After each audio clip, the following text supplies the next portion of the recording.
ইলেকশনের আগে বড় বড় ফিগারকে এখানে অ্যাসাসিনেশন করা হবে, গুপ্ত হত্যা করা হবে। মারিয়ার সিরিয়ালে কিন্তু এখন হাদি। তিনি মন্তব্য করেছিলেন, আওয়ামী লীগের নেতাকর্মীদের দিক থেকেই তিনি নিয়মিত হুমকি পাচ্ছেন। আগামী 11 তারিখ থেকে আমাদের কিছু well trend expert team Dhaka শহরে প্রবেশ করবে, যেভাবে স্নাইপার ডাবল ধামাকা আকারে আমরা করতে চাচ্ছি। শুধু আমাদেরকে যদি কেউ গুলি করে মেরে ফেলে তাকে যেন ধরে বিচার করা হয়। Not making the figure. If I die today, so what the next? 15ই আগস্ট 1975 বঙ্গবন্ধু শেখ মুজিবুর রহমান হত্যাকাণ্ড। 3রা নভেম্বর 1975 চার নেতার জেল হত্যাকাণ্ড। 30 মে 1981 রাষ্ট্রপতি জিয়াউর রহমান হত্যাকাণ্ড। 20 জুলাই 2000 কোটালীপাড়ায় শেখ হাসিনার উপর বোমা হামলা। 21 আগস্ট 2004 গ্রেনেড হামলায় আইভি রহমান হত্যাকাণ্ড। 21 এপ্রিল 2015 খালেদা জিয়ার গাড়ি বহরে হামলা। আর এইবার 12 ডিসেম্বর 2025 ওসমান হাদি হত্যার চেষ্টা। 12 ডিসেম্বর দুপুর 2:30 দিকে ঢাকার বিজয়নগর এলাকায় ইনকেলাব মঞ্চের মুখপাত্র ওসমান হাদির উপর পয়েন্ট ব্ল্যাঙ্ক রেঞ্জে মাথার দিকে লক্ষ্য করে গুলি চালানো হয়, যা প্রমাণ করে এটা ভয় দেখানোর জন্য কোনো হামলা ছিল না, বরং সরাসরি হত্যার উদ্দেশ্যে করা আক্রমণ ছিল। তবে এ হাদিকে কোনো একক দল পৃথিবী থেকে সরিয়ে দিতে চায়নি। সরিয়ে দিতে চেয়েছে দলের চেয়েও বড় কোনো রাজনৈতিক ন্যারেশন দাঁড় করানো সংস্থা, যে ন্যারেশন তৈরি হয় বর্ডারের ওপারে, আর সেই ন্যারেশন অনুযায়ী এপারের অনেকগুলো দল কাজ করে থাকে। কেন? কারণ একজন হাদি একটা পুরো বিএনপি, একটা পুরো এনসিপি, একটা পুরো জামাতের চেয়েও বড়।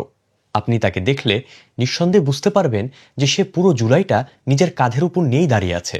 আমাদের যা যা করার কথা ছিল সে নিজেই হেঁটে হেঁটে সেগুলো করে বেড়াচ্ছে। জনগণের অধিকারের জন্য তিনি বেছে নিয়েছিলেন রাজপথ, স্বৈরাচারের বিরুদ্ধে বজ্রকণ্ঠে আওয়াজ তোলার কঠিন পথ। আর সেই পথে আজ তাকে মৃত্যুর সঙ্গে লড়তে হচ্ছে, রক্ত ঝরাতে হচ্ছে। অন্যদিকে এই ঘটনা ঘটার পরপরই স্বরাষ্ট্র উপদেষ্টার আলু পটলের চাষাবাদ শেষ হলে লুট হওয়া অস্ত্র উদ্ধার সম্পর্কে সাংবাদিক জিজ্ঞেস করলে তিনি বলেন পেঁয়াজের দাম 35 টাকা বেড়ে গেছে। আবার ঘোষণাও দিয়েছেন হাদির হত্যা চেষ্টাকারীকে ধরিয়ে দিলে 50 লাখ টাকা পুরস্কার দেওয়া হবে। থানাগুলো লুট হয়েছে, এখনো অনেক অস্ত্র উদ্ধার হয়নি।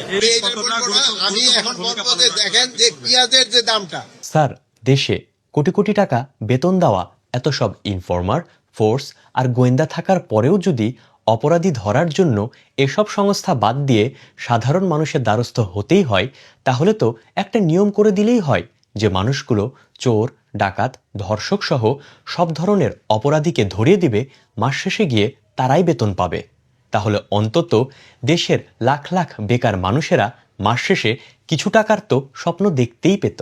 আমাদের সবকিছু এরকম স্পোর্টিংলি নেওয়ার জন্যই সম্ভবত আমাদের দেশের দুর্নীতিবাজ আমলারা নিরাপদ থাকে, দেশ বিক্রি করে দেওয়া রাজনীতিবিদদের কিছুই হয় না, রক্তচোষা ব্যবসায়ীরা একদম ঠিকঠাক থাকে, আর হাদির মতো সাহসীদেরই মুখ বুলেটে ঝলসে যায়। যাই হোক, ওসমান হাদির গুলি লাগার পর সব চিকিৎসকরা তখন একটাই কথা বলেছিলেন, তার অবস্থা খুবই আশঙ্কাজনক। আর এই খবরটা সারাদিকে ছড়িয়ে পড়ার পর পুরো বাংলাদেশেই আলোচনা শুরু হয়ে যায়। সোশ্যাল মিডিয়ায়, চায়ের দোকানে, অফিসে কিংবা বিশ্ববিদ্যালয়ে সব জায়গায় একটাই প্রশ্ন ঘুরতে থাকলো, কি কারণে ওসমান হাদির উপর এমন হামলা হলো? কিন্তু এই ঘটনার পর প্রশ্নটা তো শুধু আর এটুকুর মধ্যে সীমাবদ্ধ থাকে না যে তিনি বেঁচে আছেন নাকি নেই। প্রশ্নটা আরো গভীরে তো নিশ্চয়ই যায়। আর সেটা হলো, এদেশের মানুষ কেন একসাথে সবাই থমকে গেল? কেন এতগুলো মানুষ একসাথে অস্থির হলো, কষ্ট পেল এবং দোয়ার জন্য দুই হাত উঠালো? কারণ হাদিরা প্রতিদিন জন্মায় না, যুগে যুগে কালে ভাদ্রেই হাদিরা আসে। ইতিহাস ঘাটলে দেখা যাবে দেশের অনেক নেতানেত্রী হামলার শিকার হয়েছে, কিন্তু মানুষ একসাথে এমনভাবে আগে কখনো দাঁড়ায়নি।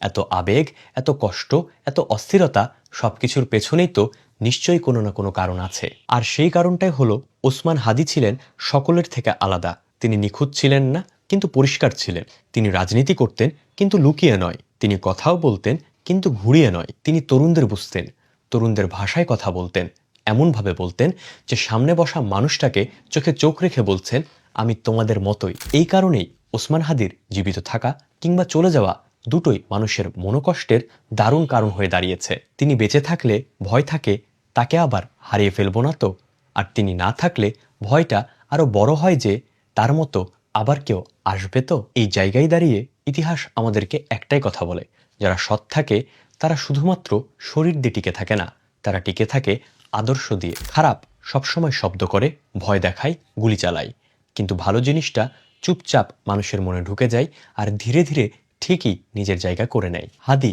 কি কি বলতো সেগুলো দয়া করে মনে রাখবেন, বুকে ধারণ করবেন।